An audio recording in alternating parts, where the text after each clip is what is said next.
Hey Nathan, how are you? Pretty good. Ready for some podcasting. We're going to talk about Help Scout today. How long have you been using Help Scout? A long time. I think 2010, 2012. What made you choose Help Scout over some of the other kind of customer management or customer communications? Sure. At the time, and probably still today, Zendesk was like one of the largest known applications in that space. And I never really liked it as a customer. I think Help Scout came out primarily focused on that customer experience and to make it as transparent as possible. So the customer who's submitting a support question, it's just an email, and it hides some little metadata in there so that it can help reconcile it internally for Help Scout. But you have that experience for the company doing the support, and it's pretty simple, like assigning tickets and writing internal notes, and it's a pretty standard feature set that almost all these tools have. But I really liked how the customer experience is handled in Help Scout, because it just feels like you're sending an email back and forth in Gmail with a friend. It doesn't have all that extra noise in there. The questions that I have for you today are really digging into how Help Scout is useful for you as a founder and leader. So you chose it because of the customer experience, but you obviously stuck with it as, a multi-company founder and a CEO. So I want to dig a little bit more into that and understand how it's most helpful. Yeah. So, in the early days, I was responding to every ticket and was really using all of the features every day of Help Scout. And the product has moved forward a bit since then, obviously. But I think as I've stepped back from doing every single customer support ticket myself, the reporting and like keeping an eye and understanding how support is going, making sure customers are still having a good experience, and being able to do that consistently and have a good sense of what's going on has been more challenging. And particularly in the early days, but even now, the built-in reporting features in Help Scout were a little bit lacking. Like, pretty good at looking at the overall aggregate picture, but a little bit hard to find like particularly problematic tickets, or really keeping an eye on how specific people were doing. So it's a little bit harder to get that information out of Help Scout sometimes. I know that you've solved for some of those issues. How have you personally used your own knowledge to enhance Help Scout reporting? Having kind of ticket tagged as tier 1, tier 2, tier 3, that takes some systematic change to figure out how you're going to categorize them, and then you have to implement it in Help Scout as like a custom field or a tag, and then do that across all of the ticket. Are those being assigned by one person on the team, or is it as tickets come in, as a support person's available to look at the ticket, they're all kind of collaborating or individually deciding what tier to assign each ticket? Yeah, there's different strategies. I think different companies, like sometimes you might have so many tickets that you have like only tier 3 people who only respond to tier 3 tickets. And so in that case, you kind of have lower level people that are then escalating tickets to another level.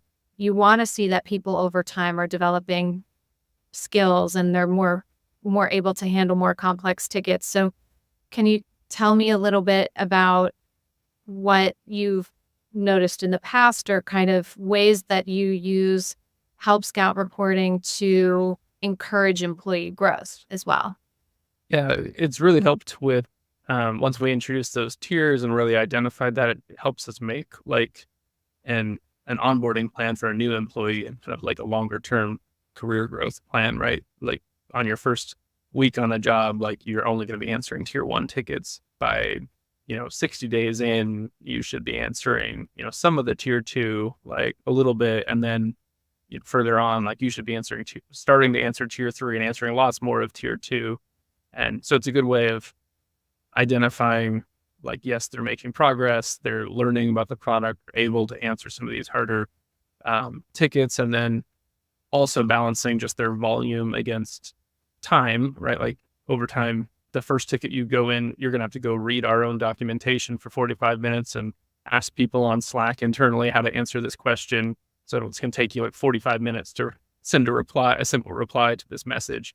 But, 3 months from now, you should be able to, you already know that information, so you can send it in 5 minutes.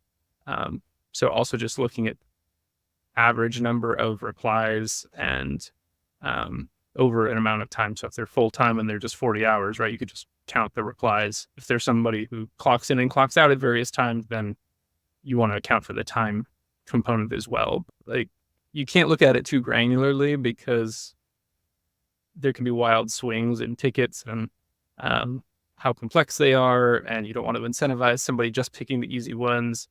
But over a broad average, like if you're doing a performance review a year into somebody working, right, you should see averaged out across a quarter. You should see like, oh, it was taking them 40 minutes per reply, and then 30, and then 25, and maybe it's still 25, but now they're also answering a much more complex tickets. Like you see their tiers going up as well. So I think those numbers can get skewed, but over longer time frames, it is really helpful for just like, at least we're moving in the right direction, both in volume and complexity and speed. Mm-hmm. Yeah, I think I'm thinking about it. This is a very imperfect comparison, but it's almost like running, right? Where you can train just to run a mile and you can run it faster and faster and faster, and you're obviously training for speed. Or you can keep a slower, more consistent pace, but train for distance. And it sounds like what you're saying is you don't want to overweight the importance of speed or overweight the importance of distance. Like it's sort of it has to be a healthy combination of both. And I guess to torture our analogy further, also train for incline or something. So you're going up a steeper and steeper hill. Yeah. Distance, speed, and difficulty. Yes. Yeah, exactly. Thank you for joining me on that. You mentioned like time tracking and kind of marrying all of those things. Do you have any examples of how that's actually helped you make a business decision? Sure. Yeah. I mean, it's definitely helped with onboarding and trialing new people that are working in support. And then unfortunately, like when you kind of suspect that something's not working and somebody is underperforming, that makes the conversation a lot less awkward and vague, and can at least it can help correct somebody and give them something to work towards. When it's something a little bit more clear and measurable, it's a less painful of a conversation, and then you may not get there, but you'll find out faster, or your employee will have the information they need to make an adjustment and understand what they need to change to make it work better. So that it's definitely helpful for that. When people are thinking about like business dashboards and business reporting, so often the first things that come to mind are money and financials or marketing spend efficiency. And I think this is a really interesting way to sort of broaden the scope and talk about business efficiency from the perspective of customer success, especially if you're using a system like Help Scout, where their internal reporting maybe gives you some data, but not enough to really be useful. And that's why I think the way that you set things up within N Squared is so interesting. And I wanted to ask a little bit more about what customer success metrics like you're actually tracking. What numbers are you actually pulling out of Help Scout, and looking at from a CEO executive level on a weekly basis? Yeah, so it's really evolved over time, but like there's some high level things like the happiness score that Help Scout generates, which is like a CSAT score for customer satisfaction.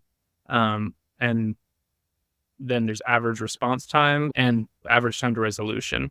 So you can kind of see how quickly are we responding just in general, how long is it taking us to solve things, because not good if we have like a 10-minute response time to 20-day resolution time because we're just sending bad responses back.